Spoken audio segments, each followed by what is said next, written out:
Thanks for joining us on Tandem Radio for a very special segment, By Design, focused on helping you understand how God designed you so that you may be healthy and productive in fulfilling God's purposes in your life for many years to come.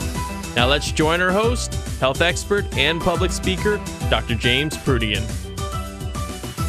Welcome to the By Design radio program. My name is Dr. James Proodian of Proodian Healthcare and ProodianHealthcare.com, where health literacy is the key to longevity. And as long as God has us on this side of eternity, my show is designed to educate you and your families to feel better, function better, and live as many quality disease-free years as possible. I'm going to start off the week welcoming everybody back, or if you're a new listener, I invite you to tandemradio.com and go to the By Design tab, to the archive section, where you can catch up. This is the 25th show, and we've been covering a lot of subject matter. We're smack dab in the middle. This is part 8 of a, I don't know how many part series on nutrition. And last week we did a seven weight gain myths, which basically rolled out of doing artificial sweeteners and soda and high fructose corn syrup and its impact on the society.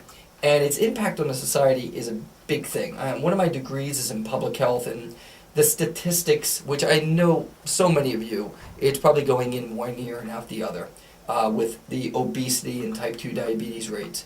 But in treating this for a living, a large part of our practice is centered on functional medicine, and I had gone over what that is in some of the earlier shows. But it's really connecting the dots between looking at someone from a structural perspective, from an endocrine, from a detoxification, also looking at the way their GI system works, their immune system works, their spiritual health is a major part of their overall health.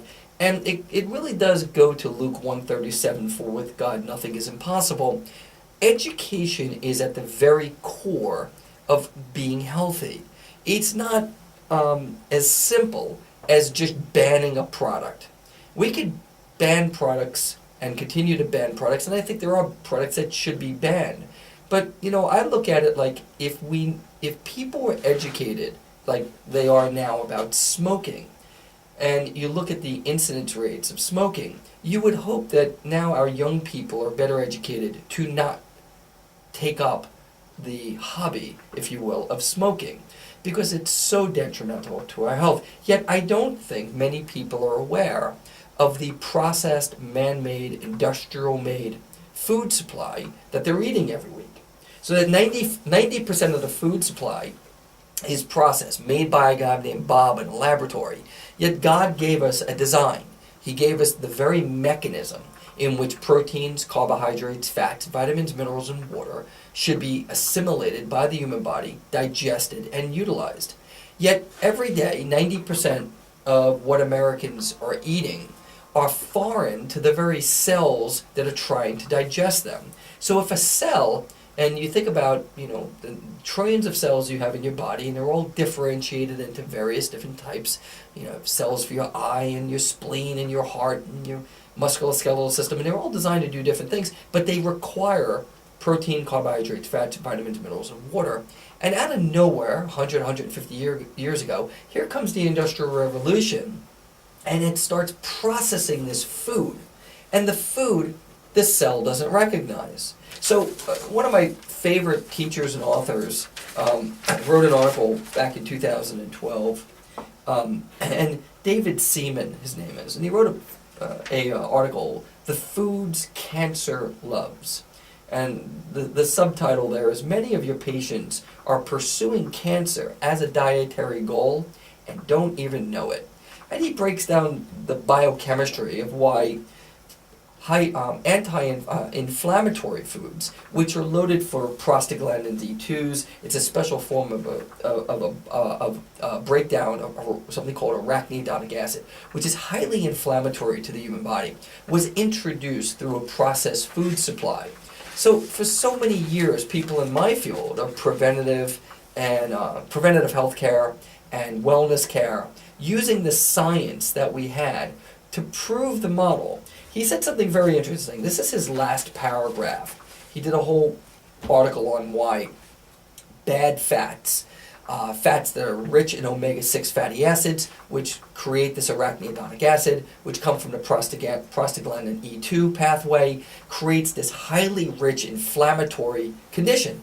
90% of processed foods are inflammatory, and it leads us down this road of obesity, high blood pressure, type 2 diabetes, cancer, heart disease. He said here, this type of information is no longer regulated to conspiracy theories in health food stores, as made evident by relevant citations in this paper. Additionally, and surprisingly, even the mainstream media is now reporting that sugar is a driver of cancer and stimulates the same addiction pathways in the brain as cocaine. Let me read that again. Even the mainstream media is now reporting that sugar is a driver of cancer and stimulates the same addictive pathways in the brain as cocaine. You know, we get so wrapped up into labeling and naming things, we forget that God gave us a plan. When you alter that plan and start throwing into the foods that we were designed to eat, things that man has mass manufactured, has taken corn and has made hydrogenated corn oil, has made it high fructose corn syrup, which we went over how Coke and Pepsi replaced sugar with high fructose corn syrup around 1980, 1981, because it was 1/3 the cost. They saved 1/3 the cost on that product. It was cheaper. Yet we watched the obesity rates start to spike. Type 2 diabetes rates start to spike soon after that. So being overweight and obese are among the greatest public health problems facing the world today, not the United States, the world, affecting virtually all age and socioeconomic groups. Obesity is a complex condition which poses a major risk of serious diet-related non-communicable diseases, including type 2 diabetes. We're looking at type 2 diabetes as the byproduct, that obesity is not single-dimensional. It is not, oh, I ate too much, therefore I'm obese. It is a complex web that occurs within your body. There's multi-systems that are taking place to cause type 2 diabetes. The CDC director, Thomas Frieden, at the Weight of the Nation conference in July of 2009 said this: obesity, and with it diabetes, are the only major health problems that are getting worse in this country, and they're getting worse rapidly. Now, for the CDC director to make a statement like that, he knows his statistics, he knows his epidemiology, he knows the precursors, the things that are driving this condition. So you have to sit back and ask yourself, why has the worldwide obesity, why has it doubled since 1980? And with more than 1.5 billion adults obese or overweight. Wow, how did that happen? The U.S. has the highest rate of obesity in the world. Okay, so more than 2/3 of American adults are overweight, and more than 1/3 of American adults are obese. And according to the predictions, if the trend continues to rise at the present rate, 83% of men and 72% of women in the United States will be overweight or obese by 2020. I didn't say 2080, I said 2020. And if I could do my math correct, that's 7 years away. 83% of men and 72% of women. So this man-made illness, this man-made condition, which is a major precursor to type 2 diabetes, heart disease, and stroke, man has interjected a plan into our food, stress, and society, the way we process, the way we exercise, the way we look at our families.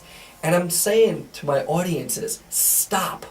Just stop. Because like I said about Luke, for with God nothing is impossible. With education, you can reverse this. You could treat obesity and type 2 diabetes very effective with lifestyle management, with taking back your health through education, through proper type of clinical nutrition. That does not jump on a treadmill and run for the next 4 hours, or just read the latest fad diet.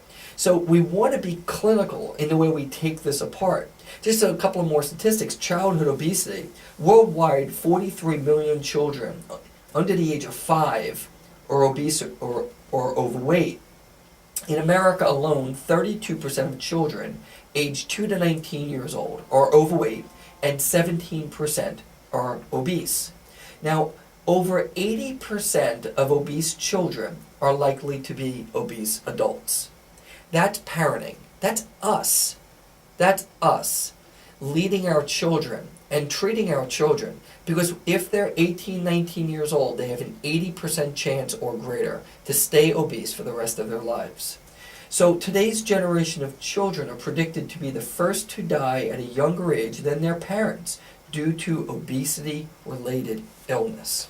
And guys who are listening to me out there, and those who I treat, and those who I counsel, those who see me in a Wellness at Work program, and if you have a company and you'd like a free program, I have about 33 different presentations that I do for free. I come to your business. I've been doing this for almost 20 years. These programs are designed to educate.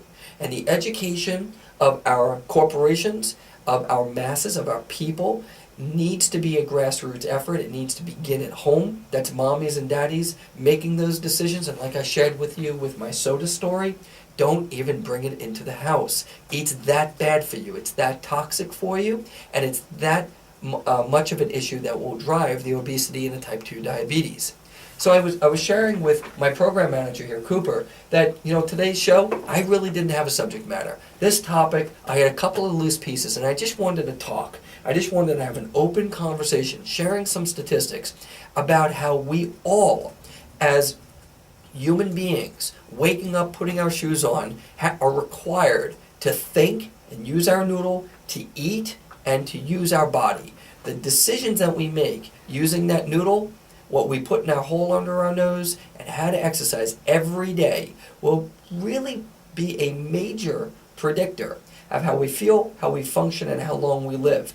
And with God, nothing is impossible. If you're dealing with a chronic illness, stop and do something. Learn. Become educated. Don't just take one person's opinion. Don't even just take my opinion. Read other resources. Because there's real live help that I see every day, knee to knee with patients. And I thank God for the ability to do what I do for a living. I couldn't imagine doing anything else. But truly helping people knee to knee with science-based initiatives based upon the way we were designed, through our biochemistry, through our biomechanics, through our epidemiology, and through the way we are designed, I should say, through our epigenetics, the way our genetic expression is designed through God, and through grace and mercy, we have so much to obtain. So when you go shopping this week and you put food on your family's dinner table, I really do hope and pray that everybody is tuned in to feeling better, functioning better, living longer, not by hope, but through education. You've been listening to the By Design radio program. I want to thank you for joining me, Dr. James Proodian, for this episode. Please go to ProodianHealthcare.com for more information, and go to drproodian.com, which is my blog site, and please become a member. We're trying to get a grassroots initiative going. And Mom, if you're listening, thank you, God bless you, and I love you. Bye-bye. You've been listening to By Design with Dr. James Proodian of Proodian Healthcare. To learn more, visit us at tandemradio.com, that's tandemradio.com, or on Facebook. And don't forget to email us with your questions. We'd love to hear from you.